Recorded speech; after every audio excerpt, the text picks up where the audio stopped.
niscaya sedanglah udara masa itu. Keajaiban-keajaiban langit tak ada harapan pada menghinggakan 1/100 bahagian dari bahagian-bahagiannya. Dan ini sesungguhnya adalah pemberitahuan kepada jalan pikiran.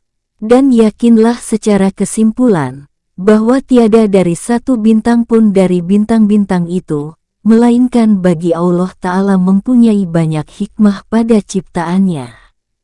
Kemudian pada kadarnya, kemudian pada bentuknya, kemudian pada warnanya, kemudian pada letaknya dari langit, dekatnya dari tengah langit dan jauhnya, dekatnya dari bintang-bintang yang di sampingnya dan jauhnya.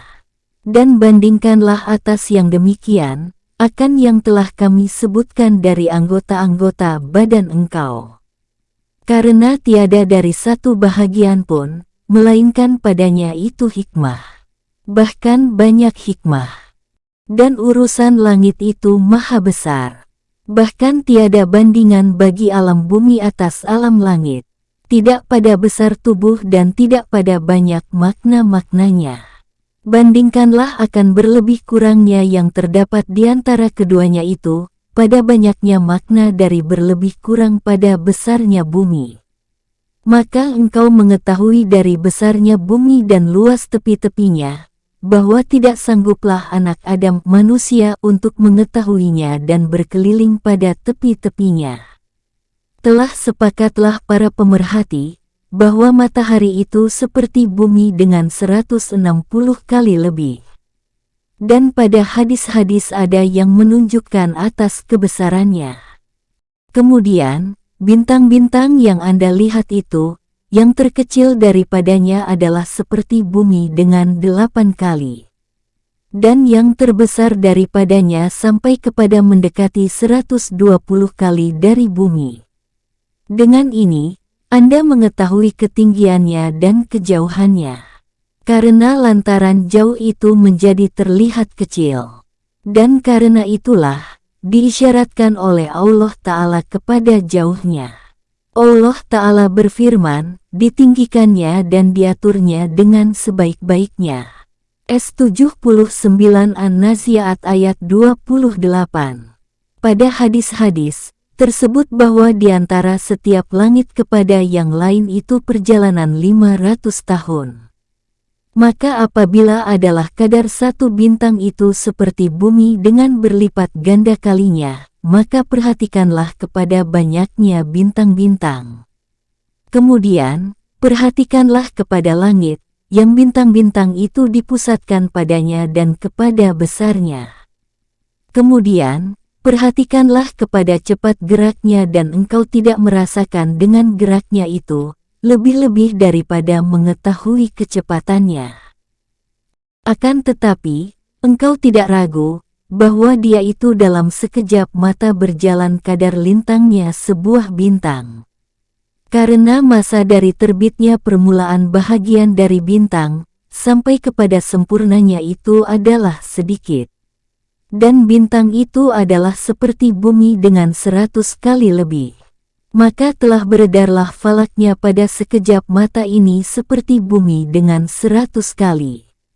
Dan begitulah ia beredar terus-menerus dan engkau lalai daripadanya. Dan perhatikanlah bagaimana Jibril mengibaratkan dari cepat geraknya itu, karena Nabi Shallallahu Alaihi Wasallam bertanya kepadanya, adakah matahari itu hilang? Jibril menjawab, tidak iya. Nabi Shallallahu Alaihi Wasallam lalu bertanya lagi, bagaimanakah engkau mengatakan, tidak iya? Jibril lalu menjawab, dari ketika aku mengatakan tidak sampai kepada aku mengatakan ya, matahari itu berjalan 500 tahun. Maka perhatikanlah, kepada besar dirinya matahari itu, kemudian kepada ringan geraknya. Kemudian, perhatikanlah kepada kudrah kuasa yang menciptakan, yang maha bijaksana, bagaimana Allah menetapkan bentuknya serta luas sudut-sudutnya, dalam biji mata dengan kecilnya biji mata itu. Sehingga engkau duduk di atas bumi dan engkau membuka dua mata engkau, lalu melihat semuanya. Maka langit itu dengan besarnya dan banyak bintang-bintangnya, engkau tidak melihat kepadanya. Akan tetapi, lihatlah kepada penciptanya, bagaimana ia menjadikannya. Kemudian, ditahankannya dengan tiada tiang yang engkau melihatnya dan dengan tiada gantungan dari yang di atasnya. Dan semua alam itu seperti satu rumah dan langit itu atapnya. Maka yang heran dari engkau, bahwa engkau masuk ke rumah orang kaya, lalu engkau melihatnya yang dipercantikkan dengan cat, yang dicelupkan dengan emas. Lalu tiada putus-putusnya ketakjuban engkau daripadanya. Dan senantiasalah engkau menyebutkannya dan menyifatkan kebagusannya sepanjang umur engkau. Dan engkau selama-lamanya memandang kepada rumah yang besar ini, kepada lantainya, kepada atapnya, udaranya, keajaiban harta bendanya, keganjilan hewan-hewannya, kecantikan ukiran-ukirannya. Kemudian, engkau tidak memperkatakan tentang dia dan tidak engkau palingkan dengan hati engkau kepadanya. Maka tidaklah rumah ini kurang dari rumah itu yang engkau menyifatkannya. Bahkan rumah itu adalah juga sebahagian dari bumi, yang bumi itu adalah yang terburuk dari bahagian-bahagian rumah ini. Dan bersamaan dengan ini, maka engkau tiada memandang kepadanya, yang tiada sebab baginya, selain bahwa itu rumah Tuhan engkau, yang Dia itu sendirian dengan membangun dan menertibkannya. Dan engkau telah lupa kepada diri engkau, Tuhan engkau dan rumah Tuhan engkau. Dan engkau sibuk dengan perut engkau dan faraj kemaluan engkau. Tiada bagi engkau cita-cita, selain nafsu keinginan engkau atau pengiringan engkau.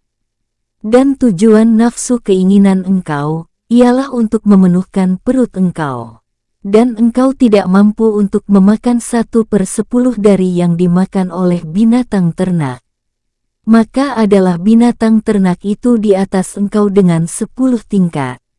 Dan tujuan pengiringan engkau, ialah bahwa datang kepada engkau 10 atau 100 dari kenalan engkau.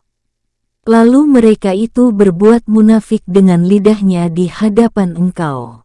Mereka menyembunyikan iktikat yang keji terhadap engkau, walaupun mereka membenarkan engkau tentang cintanya mereka kepada engkau. Maka mereka tiada memiliki bagi engkau dan bagi diri mereka itu sendiri, akan manfaat dan melarat, mati, hidup dan hidup kembali sesudah mati an-nusyur. Dan kadang-kadang ada di negeri engkau, orang Yahudi dan orang Nasrani yang kaya, yang lebih kemegahannya dari kemegahan engkau. Dan engkau sibuk dengan keterpedayaan ini. Dan engkau lalai daripada memperhatikan pada keelokan kerajaan langit dan bumi. Kemudian, engkau lalai dari bernikmat-nikmatan dengan memandang kepada keagungan yang memiliki alam al-malakut akhirat dan al-mulki dunia itu. Dan tiadalah seperti engkau dan seperti akal engkau itu, melainkan seperti semut yang keluar dari lubangnya, yang dikorekkannya pada istana yang kokoh dari istana-istana raja, yang tinggi bangunannya, yang teguh sendi-sendinya, yang dihiasi dengan bidadari dan pelayan-pelayan dan berbagai macam barang simpanan dan barang-barang yang berharga. Bahwa semut tadi, apabila ia telah keluar dari lubangnya dan ia bertemu dengan temannya, niscaya ia tidak bercakap-cakap, jikalau ia sanggup bertutur kata, selain tentang rumahnya dan makanannya dan bagaimana menyimpankannya. Adapun hal istana dan raja yang dalam istana itu, maka semut itu tidak membicarakannya dan berfikir padanya. Akan tetapi, tiada kemampuan baginya kepada melewatkan, dengan memandang dari dirinya, makanannya dan rumahnya, kepada yang lain.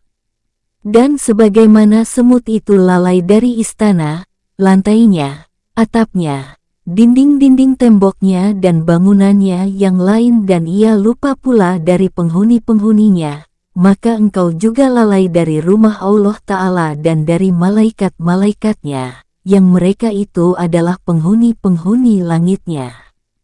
Maka engkau tidak mengenal dari langit, selain apa yang dikenal oleh semut dari atap rumah engkau.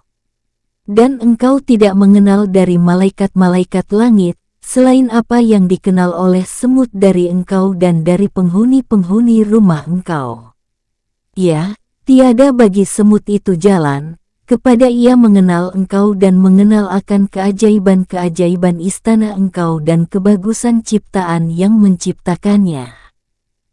Adapun engkau maka bagi engkau itu kemampuan untuk berkeliling pada alam al-malakut dan mengenal dari keajaiban-keajaibannya, akan apa yang makhluk itu lalai daripadanya.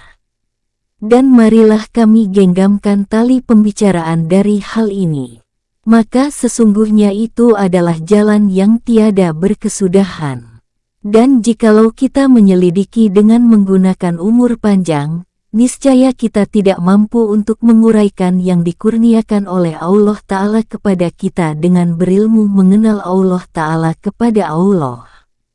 Dan setiap yang kita mengenalinya itu adalah sedikit sekali, yang tiada berarti, dengan dibandingkan kepada yang diketahui oleh sejumlah ulama dan wali-wali. Dan yang diketahui oleh mereka ini adalah sedikit sekali, yang tiada berarti, dengan dibandingkan kepada yang diketahui oleh nabi-nabi as.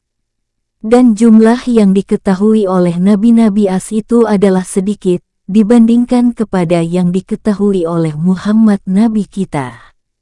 Dan yang diketahui oleh nabi-nabi semuanya adalah sedikit, dibandingkan kepada yang diketahui oleh para malaikat al-muqarrabin, seperti Israfil, Jibril dan lain-lain.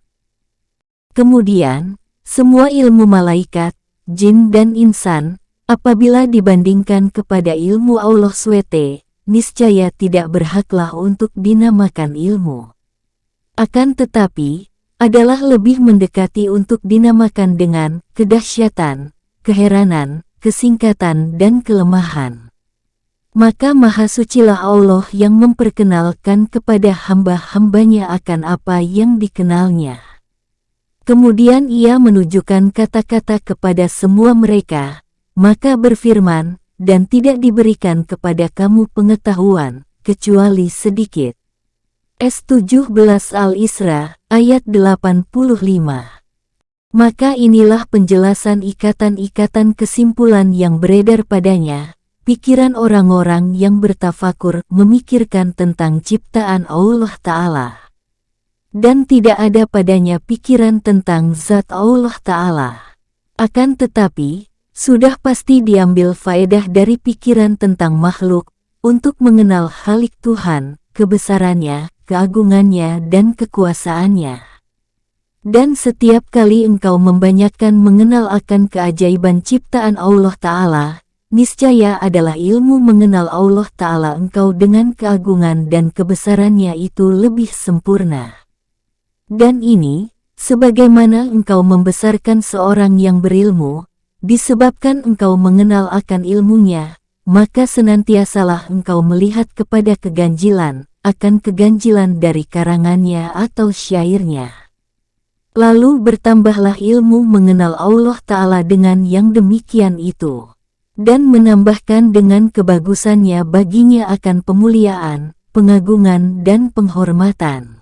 Sehingga, bahwa setiap perkataan dari perkataan-perkataannya dan setiap bait yang menakjubkan dari bait-bait syairnya itu menambahkannya tempat dari hati engkau, yang mengajak pengagungan baginya pada diri engkau.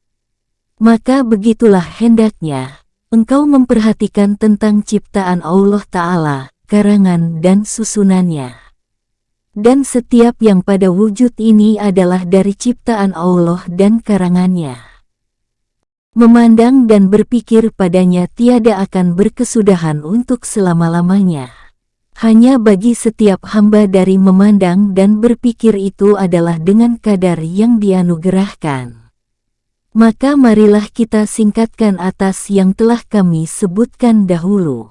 Dan marilah kami tambahkan kepada ini, akan apa yang telah kami uraikan pada kitab syukur.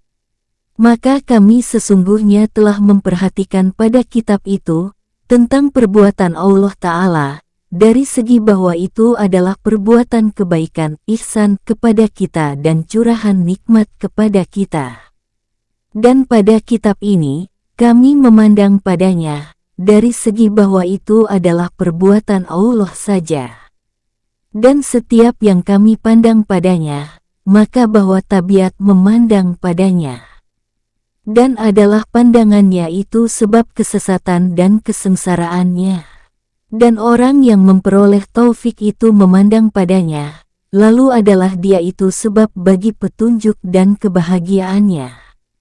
Dan tiada dari satu atom pun di langit dan di bumi, melainkan Allah menyesatkan dengan dia, akan siapa yang dikehendakinya dan diberi petunjuk akan siapa yang dikehendakinya.